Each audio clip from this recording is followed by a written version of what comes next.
السلام علیکم ورحمۃ اللہ وبرکاتہ۔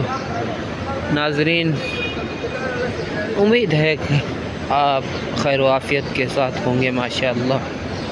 اللہ رب العزت سے دعا ہے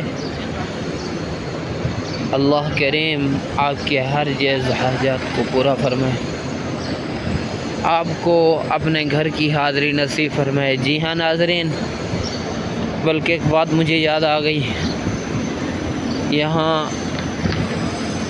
ابھی میں راستے سے جب گزر رہے، میرا جو گھر ہے، روم ہے، یعنی کہ وہ حرم شریف سے پیدل چلتے جاؤ تو 15 منٹ کا راستہ ہے۔ وہاں سے لے کر حرم شریف تک میں نے تقریباً 1 2 3 4 جگہ پہ تشویش لگی ہوئی ہے، ناکہ لگا ہوا ہے، وہ بھی پیدل راستوں میں۔ لہذا اقامہ یہ سعودی عرب کا ایک قانونی چیز ہے، اس کو ہمیشہ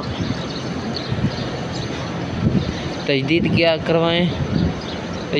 کریں، کیونکہ یہ ایک قانونی چیز ہے، ہم خود کو بھی اس کا بہت فائدہ ہوتا ہے۔ قانونی چیز سے کبھی بھی گریز نہ کریں، اس کے قریب ہوا کریں، اس سے گریز نہ کریں، کیونکہ یہ قانونی چیز ہمیں خود کو فائدے دیتے ہیں میرے پیارے بھائی۔ خدا نہ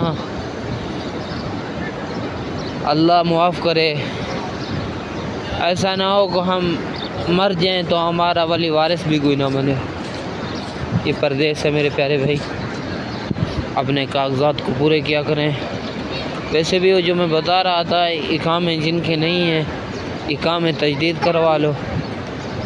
مکۃ المکرمہ میں بہت سختی ہے آج کے دن میں صبح نکلا ہوں تو میں کچھ محسوس کر رہا ہوں کہ بہت سختی ہے۔ جی ہاں ناظرین، اپنا خیال رکھیے گا، اللہ رب العزت آپ کو ہمیشہ سلامت رکھے۔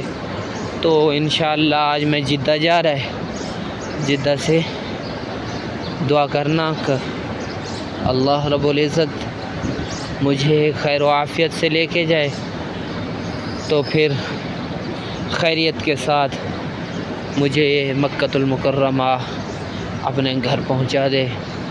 ناظرین، اللہ رب العزت آپ کو بھی اپنے حفظ و امان میں رکھے۔ السلام علیکم ورحمۃ اللہ وبرکاتہ۔